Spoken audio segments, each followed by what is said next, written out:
know that old house at the end of the road? The one that nobody ever dares go. They all have good reason to shy and steer clear of that spooky abode and its dark atmosphere. For waiting inside are all manner of frights, especially on those cold, dark, and stormy nights. It lays in ruin, run down and overgrown, but to all of us ghosts, it's our haunt as we go. Welcome to our haunted house. Step right and don't loiter about. The ghosts are dying to give you a tour down every dank and dark corridor. The shadows whisper and the floorboards creak, and every cobweb's hung with care. We've done our best to keep it cold and bleak, so you'll be primed for every scare. Welcome to our haunted house. Around these beds, something waits to pop out. 1,000 horrors are lurking within to frighten you but never escape. A phantom's hiding neath that old bedspread. A severed head creeps across the floor. Our basement's loaded with the living dead, and we've got specters by the score. Oh, welcome to our haunted house. Ghosts can be real, but now you're having your doubts. Just spend the night here, we'll prove it to you. By making all your nightmares come true, it's bound to scare you. When you see a ghostly review, we double dare ya. Don't be daunted, bring our haunted house.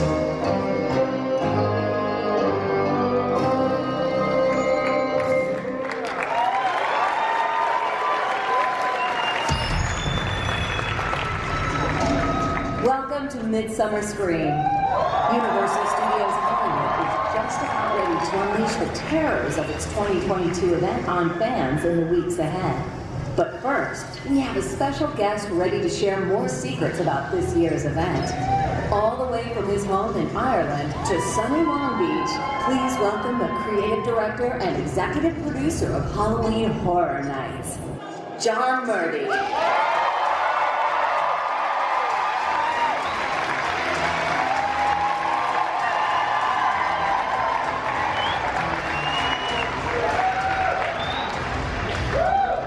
Hello. Hello, you lovely people. How you guys doing today? I'm John Murdy, creative director, executive producer of Halloween Horror Nights at Universal Studios Hollywood, and the first thing I want to say is thank you. Thank all you guys. Oh, now I can see you. Cool. There's a lot of you. You know, we had 2020. Everything. It hurt me more than it hurt you. I don't know, that might not be true. It hurt you guys really bad, didn't it? But then we were able to come back last year, and boy, did we come back. So thank you so much. Thank you, thank you, thank you. And I feel like I owe you something, right? I feel like I owe you something. You know this is my phrase. I didn't write this is Shakespeare, you know, in case you were wondering. It's from Macbeth. By the pricking of my thumb, something wicked this way comes. How about an announcement? Right out of the gate. Let's go. All right. How about an announcement for an original? I almost said maze, but I caught myself. House. Coming to Halloween Horror Nights 2022, Universal Studios Hollywood. Scarecrow, The Reaping. Are you guys familiar with this? Do you guys know what I'm talking about? Yeah. Credit where credit is due. This is a house that was originally done at our sister park, Universal Orlando Resort.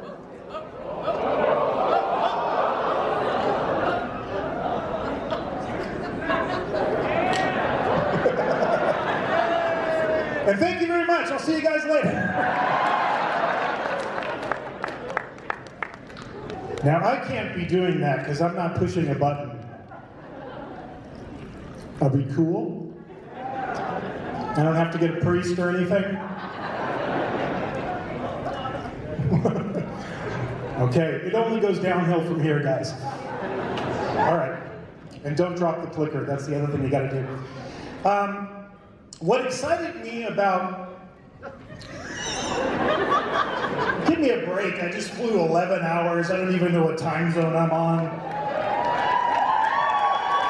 Woke up at 4 in the morning, seriously, woke up at 4 in the morning, wide awake, and I was like, okay, the show is at 5.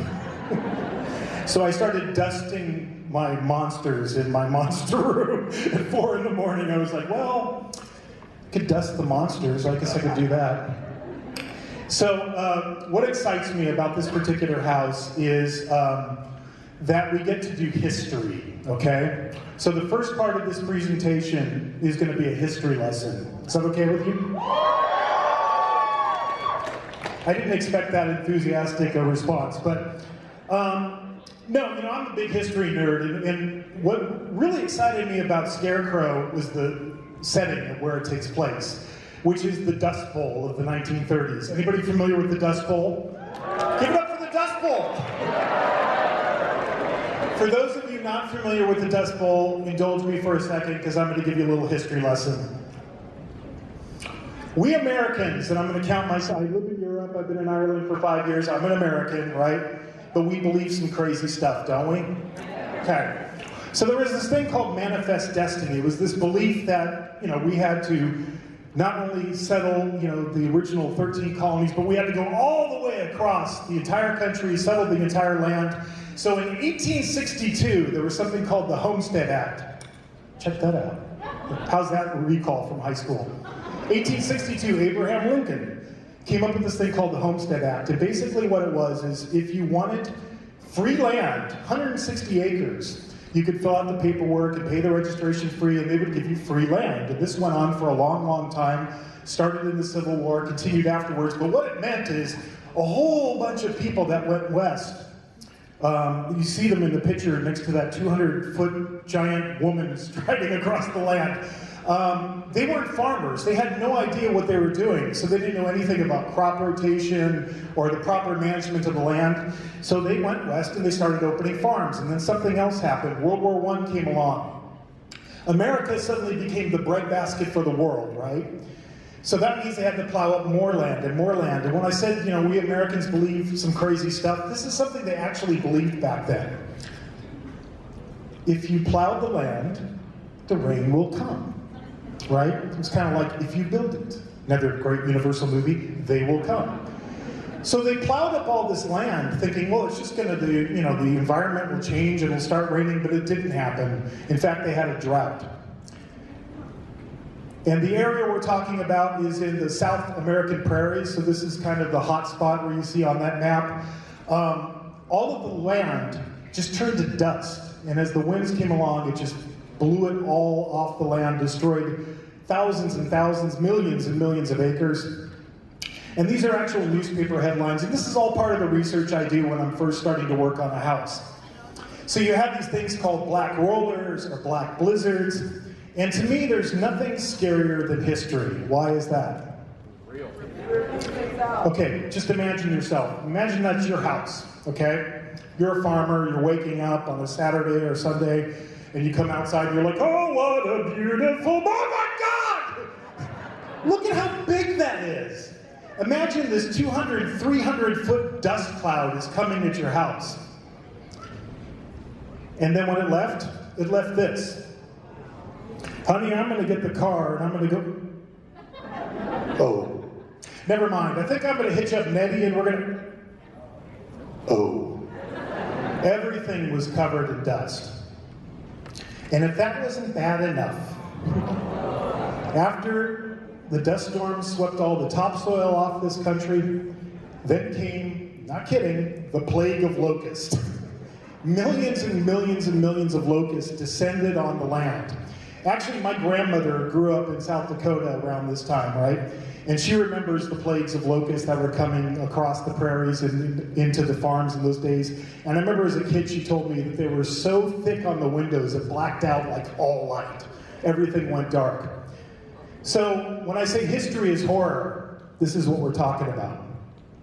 So what did people do? They left. It was the biggest mass migration in U.S. history up to that point. I think it was 3.5 million people just got up, abandoned their houses, and left. These are all famous photographs taken by Dorothea Lange. They're in the Library of Congress. And this is great research for us. So when we're starting working on something like this, we start plowing through all of those pictures, we start studying everything, and it suddenly dawned on me that what we were really doing was an ecological horror story, right? Because horror as a genre, since the beginning of time, it always deals with the existential threats of our time. Do you remember like back in the 1950s when there was all those giant atomic mutated insect movies? Universal made some of them like Tarantula or The Deadly Mantis or the Warner Brothers film Them. What that was really dealing with was the atom bomb and the fear of the atom bomb. So this is an ecological horror story about a climatic disaster. Now, when I was doing research, I kind of focused on these three images. The image of the scarecrow, that's from Orlando, that's from their house. But I also like the idea of these abandoned farmhouses, and I like the idea of like nature trying to reclaim itself. So that's why you see all the vines crawling up the farmhouse. But then I also started zeroing in on crows, because technically, crows are supposed to be afraid of scarecrows, but in this particular house, they are in league together. And I liked one phrase that I pulled from Orlando's treatment that I thought was excellent, and that is the silent sentinels of the land. What's a sentinel? A sentinel's a guard, like a soldier that's on post. So we really like the idea that these farmers have come in, they've overworked the land is all blown away, the topsoil is blown away, and everybody's leaving and abandoning their farmhouses, and who's left? The scarecrows and the crows. And now they're going to come back and reclaim the land from the people. And these are the people. This is another picture by Dorothea Lange. So the farm families that stayed behind, that didn't leave yet, they're the ones that are at peril because the scarecrows are coming for them. Now we'll get into the environments real quick, and we have a lot to cover today, so I'm going to go kind of fast. When I gave this to my art director, production designer, Chris Williams, give it up for Mr. Williams. Tomorrow is Chris's birthday, so he's off at a family thing this weekend, but he sends his best to all of you. But I gave Chris all of the research, all of the pictures I pulled, and then he designed our farmhouse. This is the original elevation. You see all the crows lining the roof, you see the vines overtaking the house, and then we turned that into a color elevation, which looks like this. And then if you're on the parking garage of Curious George, just happened to notice on Twitter that a lot of people take pictures of this particular facade. You can see it being built right now. So we carried that theme through in the beginning of the house as you go inside. The vines are crawling all over the walls. They're actually grabbing things and taking things out of the house. And then we carry it all the way through into the family room where you see the crows. They've all come in through the chimney. And when I was doing research, there was one image that I particularly liked that I gave to Chris, and it's this image. You see this little girl in the kitchen. Back in the 1930s, they didn't have money for wallpaper in these farmhouses. They didn't have money for insulation. So what they used is old newspapers. So I gave that to Chris, and then working with our art department, he started to develop elevations that would work that into it, along with the idea of like makeshift furniture. They didn't have money to go buy nice furniture. They usually went to a junk heap, found some old, pieces that were broken. They'd hammer some boards across it, and that would become your kitchen table. So in Chris's drawing, it looks like this. And then everything had to be self-sufficient. If you were on a farm somewhere in the middle of nowhere, you couldn't go to the grocery store to get groceries. So what they did in those days is they had pantries and a lot of canned goods and goods in jars. So again, I pull all the research, give it to Chris, and he draws it up. And then even like the animals, they would have like a smokehouse on the property where they would butcher their own animals and make their own meat. So we're going to take you through the smokehouse. Now, of course, it'll start out as, pellets hanging on the walls, and eventually turns into intestines and, skin people. Because what the scarecrows are doing is they're taking anybody that's left on the land and they're turning them into more scarecrows, so they're building their ranks that way. Then we have to leave the farmhouse. I love this picture when I was doing research of this outhouse. Thought, this is a wonderful water spritz opportunity.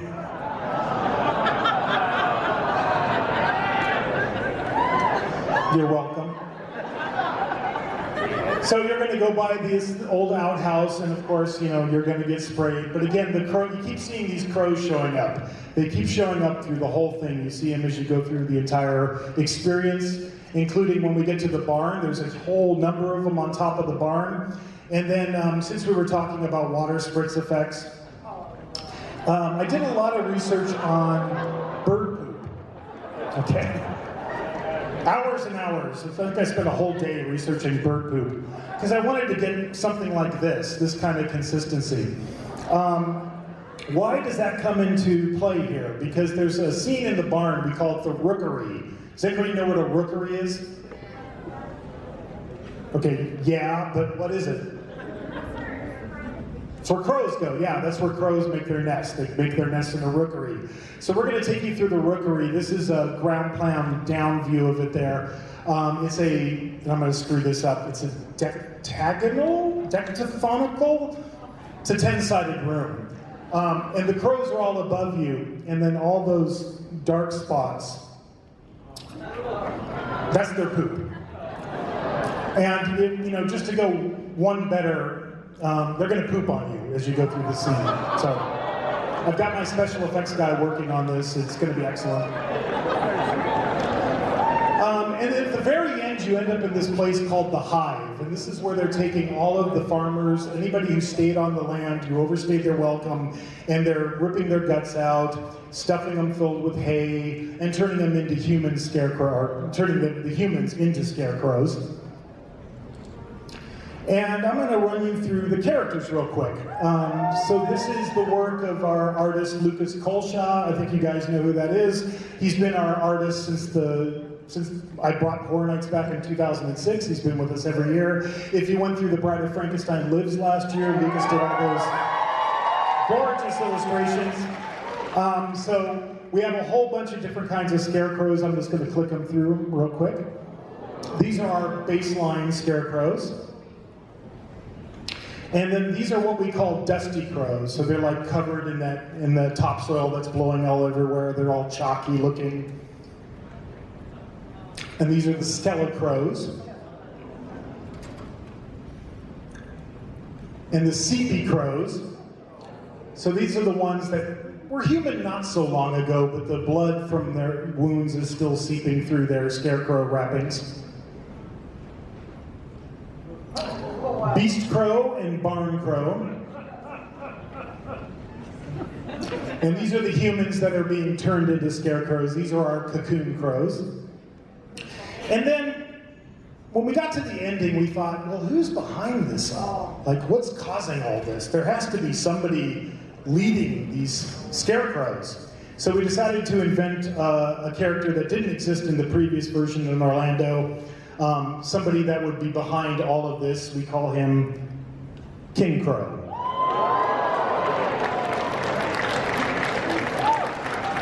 I want that coat. And that hat. Maybe not the pants, but the hat. So obviously this is a still walker. And he's actually got LED eyes, because all of the crows in this house, they all have red eyes and they all glow red. So this is the man behind everything. And this is a bonus shot that Lucas did. This is just the full cast. And that's Scarecrow.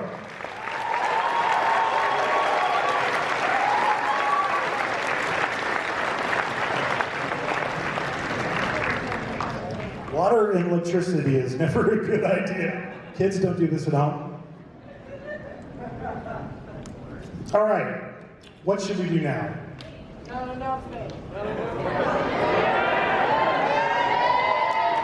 Do you want to hear a Hollywood ghost story? Do you want to hear an old Hollywood ghost story?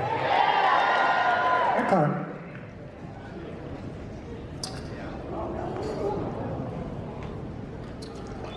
Back in the 1920s, at the early days of the birth of cinema. Not too many years after Carl Laemmle moved his company west and opened Universal Studios in 1915, the local newspapers in Hollywood have this headline: Lillian Von Drake, the heiress to the Von Drake oil family fortune, has announced that she's getting married to a man named Maxie DeVille.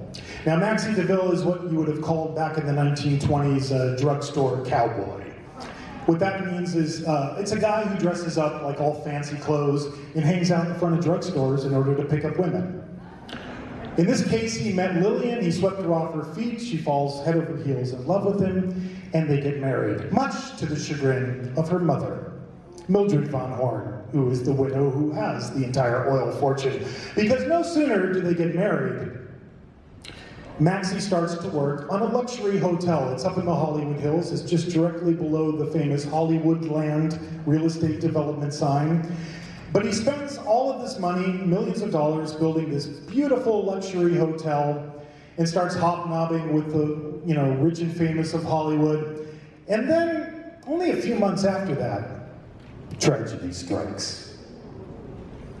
A pair of sisters, Dottie and Dolly Klampendorf, are found dead on the premises.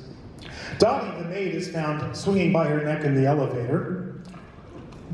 Dolly, the cook, is found with her head in the oven, an apparent double suicide. But then more stuff happens. Strange accidents that can't be explained, suicides, until the Hollywood press starts labeling Maxie's hotel a hotel of horrors. And then, tragedy strikes again. Mildred Van Horn, the mother-in-law, is found dead in her bathtub, electrocuted when a radio accidentally falls into it. And then tragedy strikes again. Lillian DeVille, formerly Van Horn, dies in a freak fire in her bedroom. Now, during the fire, Maxie rushes to her side in an act of bravery, tries to put out the flames. He's badly burned, but he survives. And then the police start getting suspicious. They begin to suspect that Maxie DeVille is behind all of these murders. There is a long trial, and after several months, the jury returns a verdict of guilty, and Maxie gets sentenced to death. Now there's appeals, and that goes on for years and years and years, but finally, in San Quentin, as they're closing the gas chamber door, and the gas fumes are coming up to his face, he laughs and cries out,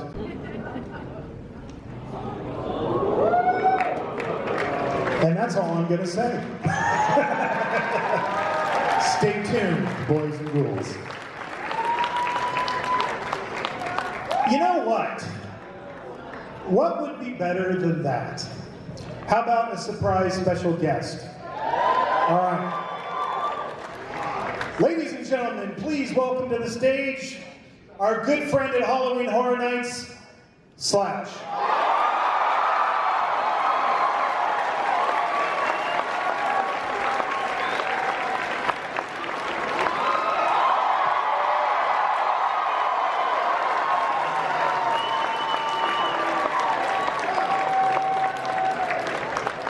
Have a seat. Oh, hey. I think they like you.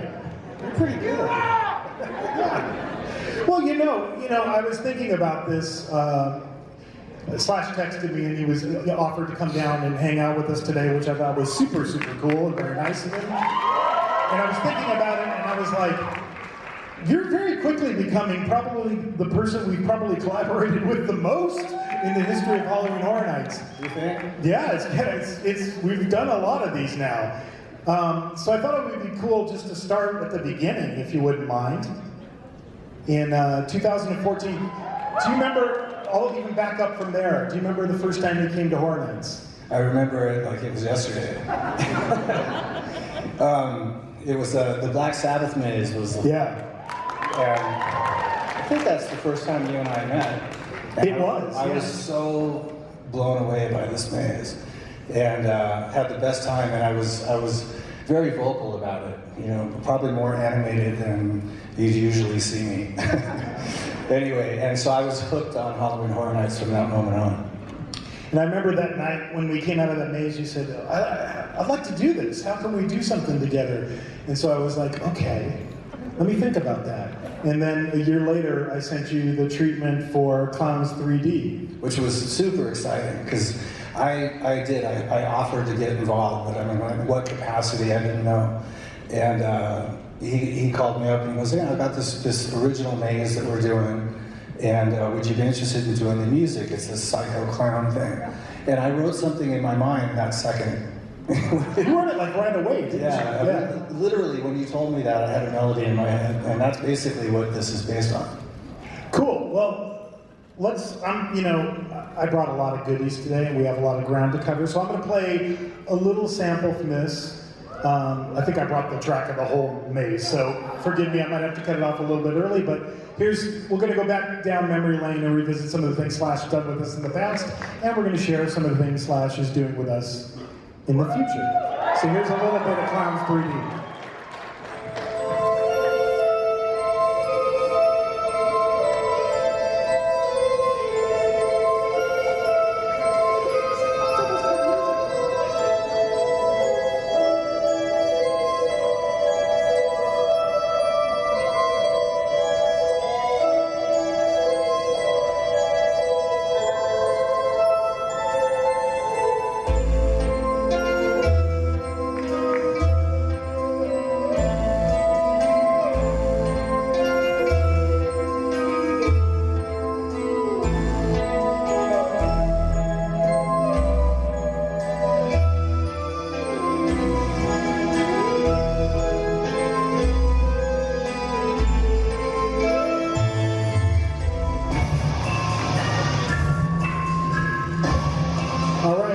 For Clowns 3D.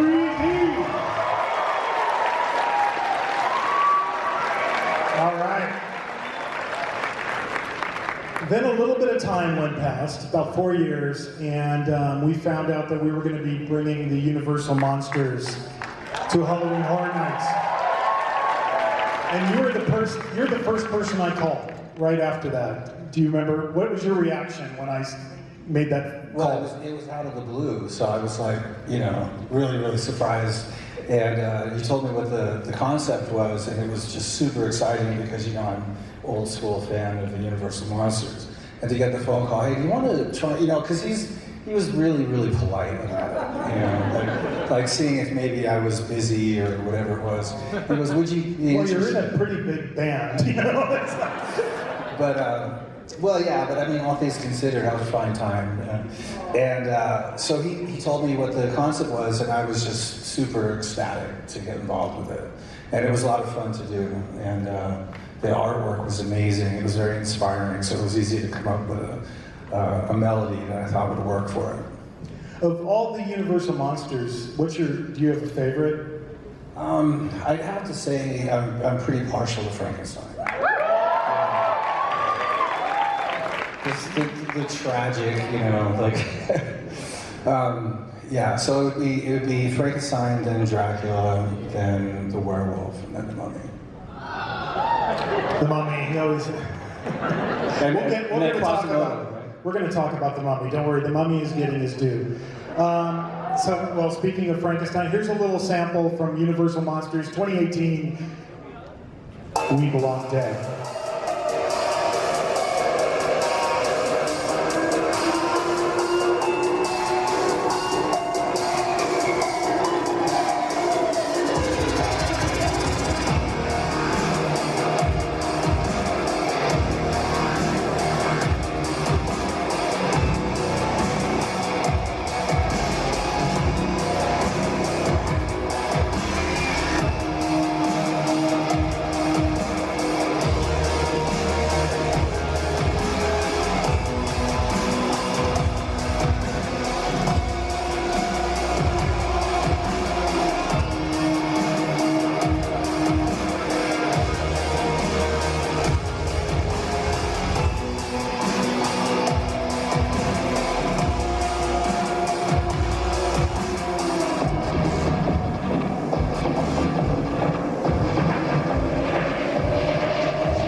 Monsters!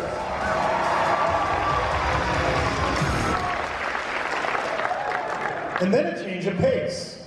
Then next year, 2019, Frankenstein meets the Wolfman. And this is a different kind of piece of music that you created for us. Why don't you tell us about that? Well, because there was a real story going on here, and it sort of evoked, I thought, something that was a little bit more classical and moody, you know. And also, like the setting, the beginning of the house was the gypsy camp. Right. So it kind of suggested. There was different feels for the different aspects of the story, because you were going through. You had the gypsy camp, you had the lab, you had all these different elements going on. So they all had different moods. So this is a little snippet from Frankenstein Meets the Wolfman, the gypsy camp.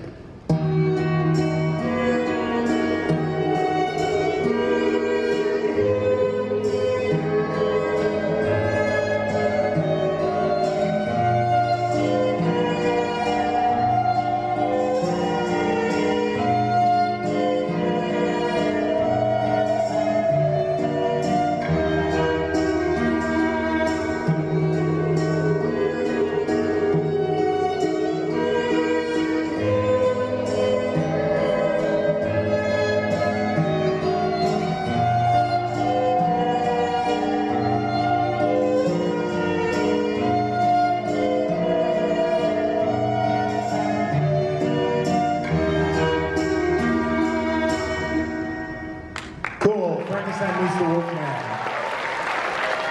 And then after, wow.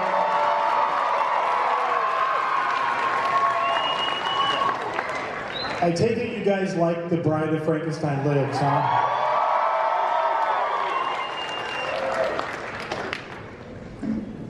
Now, what do you remember about this particular one? Well, I mean, it was cool because it was all female themed, right? I was sort of partial to that idea, you know. And then, I mean, you have this great story of the Bride of Frankenstein trying to revive her mate and having to deal with getting the vampire, what do you call it, the vampire brides, to work with her. And in order to work with her, she had to kick the shit out of them. So it was just a really, really interesting concept. And it was just fun to make up something for it. So, and I know you guys all the time, you guys are like, asking about the music from The Bride. So this is a little snippet from The Bride of Frankenstein Lives.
Frankenstein Lives. I had to let that one play. I'll go on record. So far, that's my favorite of all the scores you've done for us over the years. But the Universal Monsters legacy at HHN is not over. As you well know, we announced earlier this year a new house called Universal Monsters Legends Collide. Just real quick, tell you a little bit about the concept of this house. It starts with this. Believe it or not, now Universal made a ton of Universal Monsters movies. Do you remember all those ones like towards the, kind of when they got into the 40s and they just started throwing the kitchen sink at it? Like House of Frankenstein, House of Dracula. It was like, okay, we'll have the Wolfman, Frankenstein, Dracula, they just like pile them on. Believe it or not, they never did a movie in the original Universal classic monster horror cycle that had Dracula, the Mummy, and the Wolfman. Never happened. So, now it is. So what we did is we partnered with our sister park, Universal Orlando Resort. Our creative teams joined forces to create this overall concept, and we actually did it as kind of a two-parter. So in Orlando, that's like part one of the story. That's going to Egypt for the expedition. And then part two is in Hollywood, which is where it picks up when it comes back to London. So speaking of London, this particular house for Hollywood is set in the Limehouse district. Now you grew up in England, right? Do you know what I'm talking about, the Limehouse? Never been there?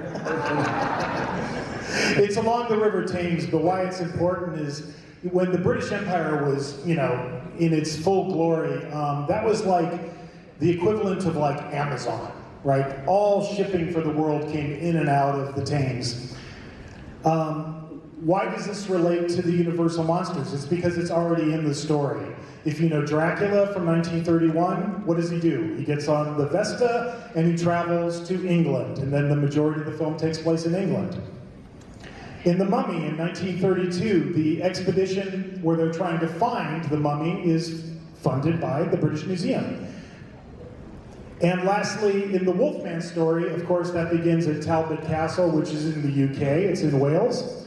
So we brought all of these characters to London. Now, why are they there? Just for a goof. We just thought it would be funny. Let's just have them all show up at the same place at the same time. No, there always has to be a conflict. So for us, it's this idea of curses. So each of these characters are cursed in a different way. What's Dracula's curse? Well, he can never go out when the sun's up, right? He always has to exist at night. He can never go outside in the daylight. Think of how prolific Dracula would be if he could just go out in the daylight and start biting people. So Dracula is seeking an end to the curse that is on his life. And he's represented in the house by a blood red moon. Then you go to the Mummy. He's an eternal slave. He's cursed for all eternity to be a slave. So he has the harvest moon, the kind of gold moon you see in the middle. And then the Wolfman, his curse is obvious. Every time the moon is full, he turns into a beast and ends up having to kill people that he doesn't want to kill. So all of these characters are searching for an end to this curse. And what it's all tied up with, or what we decided it's all tied up with, is a character named Amun-Ra, sometimes just called Ra. He's like the god of gods in ancient Egypt. And just above his head, that hieroglyph, that's his symbol. So we wanted something to represent him in the house, and we thought of the idea of burial amulets. The Egyptians would bury mummies with amulets that were supposed to help them in the afterlife. So we decided that the mummy needed an amulet of his own, so we designed one.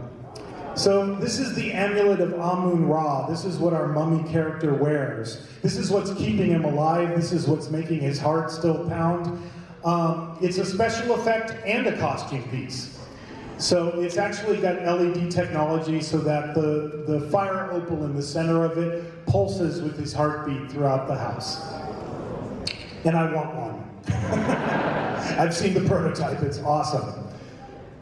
And here's some new music.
Give it up for Slash. You know, it's funny because, like, we didn't know if that music would be ready, like, if it was going to make it, because our audio designer's, like, you know, working furiously on everything for Horror Nights right now, and I was flying, and I got to, like, an airport, and I was like, oh, there's music. And I got it at the same time. I was like, oh. So that's like the first time I've actually sat down properly and listened to that track. What was it different this time around working on the new house as opposed to, like, did you have a different inspiration or different vibe you wanted to tap into? It's always for some reason, it's always completely different from one to the next.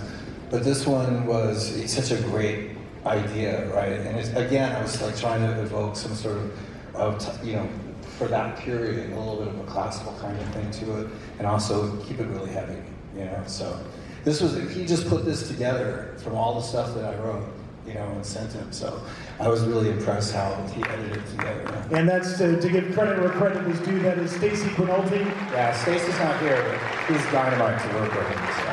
And Stacy oversees all of the audio for Halloween Horror Nights. So I'm going to do this really, really fast, and then we're going to get to a ticket giveaway. All right, real quick. Here's 13 monster Easter eggs you can look for when you're going through Universal Monsters Legends Collide. Starts at the facade. I mentioned that it's a shipping warehouse in the Limehouse district of London.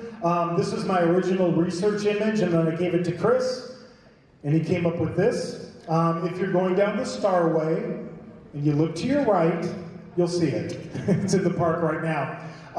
Did anybody pick up on this Easter egg? What is the name? Yeah, what is it?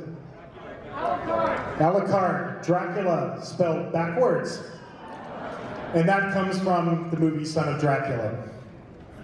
The next one, the London Docks, another research image I pulled for Chris. And then this is his ground plan, looking down on it. So we have all of these crates and boxes, and I wanted all of them, kind of did a little foreshadowing that this is going to involve the Egyptian god Amun-Ra. I wanted his hieroglyphs stamped on them. So you're going to see that if you look really carefully. You might have to look really, really carefully, because the last picture I saw, they weren't on it. So, like Monday, I'm going to get a stencil and start painting. But you'll see the symbol of Amun-Ra on all of the crates. The dead dock workers from Dracula. I love that scene when they come on the ship and there's just everybody on board the ship is dead. We wanted to work that into the experience, so when you enter the shipping warehouse, you'll notice that everybody working inside is dead. Except for one guy. This guy. Renfield's behind the shipping and receiving counter desk, you know, going, doing his freaky laugh. And he has that line in Dracula that I love that is also applicable here, when he goes, "Master, we're here." So of course, if Dracula is coming to London, he's gonna, yeah. No, I'm doing it Monday. Yeah, I'll be doing Renfield. Sounds good. So, yeah, I've got a few credits. I've got some weird ones. I do Mother Bates too. If you're ever in front of the Psycho House, and, Is that you? yeah. I did not know that. Yeah. I probably shouldn't have told you that. But Renfield's going to make a cameo in our house as well. Of course, shipping warehouses always have these huge holding rooms. Of course, that gives us an opportunity to have a bigger scene. This is a really big scene in the house. Now, over the years, you guys have seen lots of this type of stuff in our houses before, right? You know what I'm talking about? Anubis, that medallion from, these are from real movies. These is from Mummy Returns and Scorpion King. Believe it or not, the whole inspiration for this house and wanting to do it, I was in our warehouse about this time last year, and I walked into our offsite facility, and I was like, damn, we've got a lot of Egyptian statues. Because back when they made The Mummy in '99 and The Mummy Returns, they just gave us that stuff. So we have all these huge, huge Egyptian statues. We've never used them for Horror Nights. So I wrote a whole house just so I could use them. So when you're going through the holding room and you're admiring the statues, just know those are all real film props. Then there's this. Also, when you're going through this scene, you'll see a chest, and it's glowing, and you'll hear this dum dum dum dum dum dum. And it's a reoccurring element. You'll see it a couple of different places in the house. And I just like Pulp Fiction, really. I always liked the briefcase in Pulp Fiction, and I was like, oh, we should do that with like the mummy. Like, this is the case where they keep his heart, and it's still beating. And then we're gonna need a really big tent in the future to build this house because, like, when I say this is the Amazon of the world, look at how big these places were. We wanted to take you through the storage rack, so you're gonna be going through the storage rack scenes, you're gonna run into another character named the High Priest of Karnak. This is a stock Universal character. You see him in all the sequels to the Mummies, but we wanted to bring him to life, a new character for Halloween Horror Nights. So here is our High Priest of Karnak. He gets his very own medallion that he gets to wear. And then all of the sequels to the Mummy, they always go to a graveyard, right? And there's a good reason for that. It's because they didn't want to go to Egypt to film these movies. Like, did you ever notice this about the Mummy movies? Like the first one, there's all this amazing Egyptian, sets, and then all the other ones, they're like in America. Yeah. They're just like, It's just the Mummy, he's here in America. It's too expensive. It's because the sequels didn't have the same budget as the original, and as they went along, they had to come up with different storylines. But that meant we could take you to a graveyard, and there's some Easter eggs in the graveyard. Look at the names above the crypts, and you'll see some of them, including this one, which has got the name Browning, which of course is an homage to Todd Browning, the guy who directed the original Dracula. And then the graveyard also gave me this idea. Have you ever been to Highgate in London? Have I ever been? The cemetery, Highgate, have you ever been there? Highgate, no. We gotta go sometime, because it's really cool, because it was built in the Victorian times when there was a huge obsession with Egyptology. So they have an Egyptian wing of this entire cemetery. So that gave us an idea, we can go into the cemetery and then it can take on an Egyptian feel. And then there could be a secret passageway that takes you to the museum. Where is it exactly? Where's Highgate? It's just outside London. I will check it out. Turn left at Big Ben and then you go past. I was just in London. I can't even remember. I was too, right? I know. Just played it. How come we didn't see each other? I was there. Same day? Pretty close. No, you guys were right before me. We kind of like did this.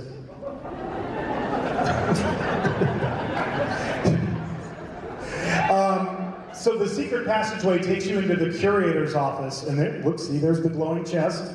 And the curator, of course, is dead. And this is Dracula's scene where he comes busting in with Renfield, and he's trying to steal the amulet, but the amulet's gone.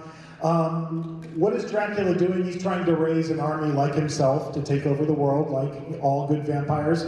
So that means we could get a couple more Easter eggs in, including posters for the Egyptian exhibit they're planning for the museum. And if you look real carefully underneath where it says a public celebration, it says there will be a short address by S. Hudson on Egyptian music. Shit. How much do you know about Egyptian music? How much do I? A little bit. Okay. A little bit. Actually, I wrote some for this, so. So this is a tribute to Slash, of course. That's right. And then that also means that we get to bring back the Vampire Bride. So they're going to be making a cameo in this house as well. And then when you get to the final scenes in the maze, when you're in the display rooms where there's mummies everywhere, the High Priest of Karnak has the mummy's heart, and he's doing that spell they always do in the mummy movies, Akum Real, Akum Day, trying to bring all these mummies that are in the museum to life. And that's a special effect as well. The heart is designed. It's got LEDs, it's wireless so that it can take an audio signal, and it starts doing the dum dum dum dum. So this is what was inside the chest. And last but not least, Anubis factors into this house, okay, in a very direct way. One of the inspirations for this whole original story that myself and my counterparts at Universal Orlando Resort came up with was because recent research has discovered something about Anubis. They always thought he was a jackal-headed god, that he had a jackal's head, which would be a dog, right? But now they've come to realize, I don't know if you know, this is pretty cool, but they've realized that they were wrong all these years, and it's actually a wolf. So Anubis is a wolf man.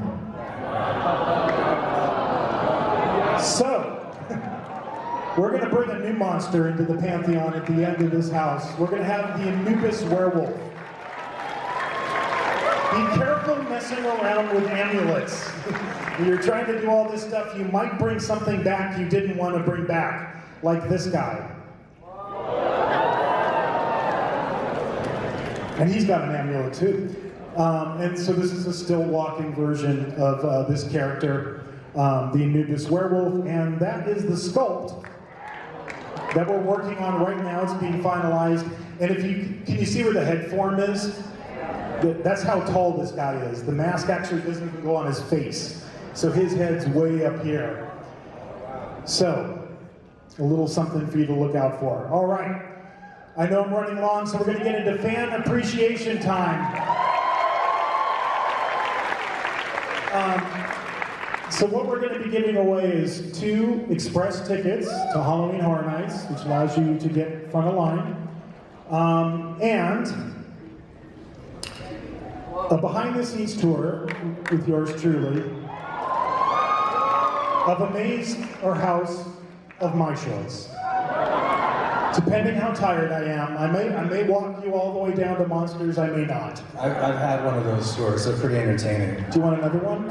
Yeah. Do you want to go check out monsters? Yeah, for sure. Okay, we're going to do that. You want to go? Let's all go. Let's go now. Let's go get a bus. Okay. So the way this works is I'm going to ask you a question, okay? And then you got to raise your hand. If you yell the answer out, I will destroy it. And no one will get the prize. I know I say this joke like every year. Call on one person, and if you're right with this trivia question, you can play 2, and then I'll give you I'll give you 2 maze tours. If you're right, you'll win the express pass and behind-the-scenes tour of one of our houses. Okay, you guys ready? The question.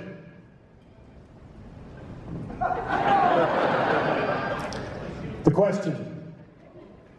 What is the pronunciation of, what the hell is that? I'm sorry, that's not the right question. Just kidding. We'll make it something you can answer. Who did the voice of Sweet Licks in Clowns 3D in Halloween Horror Nights 2014? Make sure you know the answer. Right there in the hat. Well, I don't know, we gotta find out.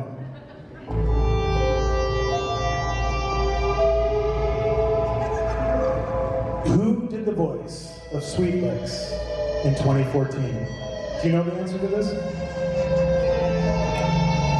Hurry! Today, and today only, get your free ice cream with every ticket to Sweet Licks Family Fun Center and Ice Cream Emporium.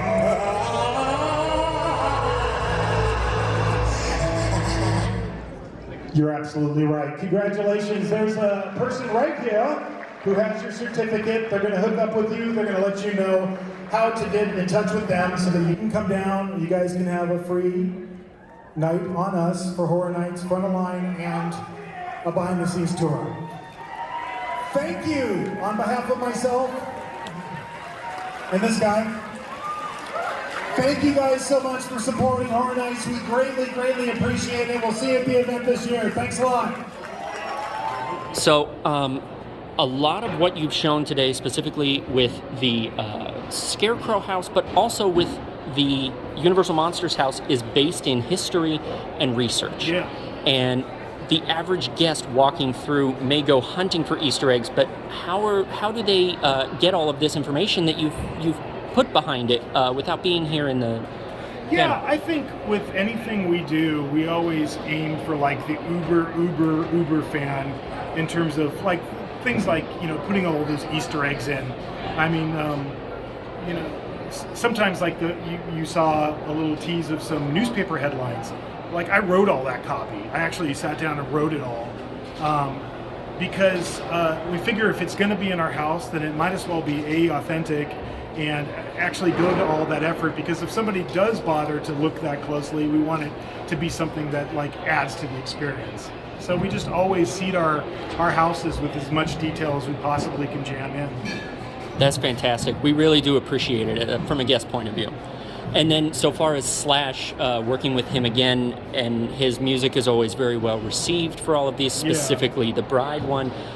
Is there something that goes into his music style or him as a writer or musician that lends himself to the haunted house style? I think it's where he starts out as being a fan of the Universal like classic monsters. I remember the first time I was ever in Slash's like private studio, the first thing I saw was this big picture of here's Frankenstein and the Bride of Frankenstein, and I knew, I was like, oh, okay, we're the same. We grew up the same way. It's like the story I told when he came to Horror Nights in 2013 to see Black Sabbath. He just came because he was a big Black Sabbath fan. He'd never been to the event, but as soon as I came out, I walked him through it that night, and when I came out the other side, he was so excited, and he was like, oh man, I'd like to do something like this. And I just responded to that passion and that exuberance. And that's always what he brings to it every single time we work together. It's always like he gets so excited about it, and that fuels his creativity. So it's just the perfect creative partnership.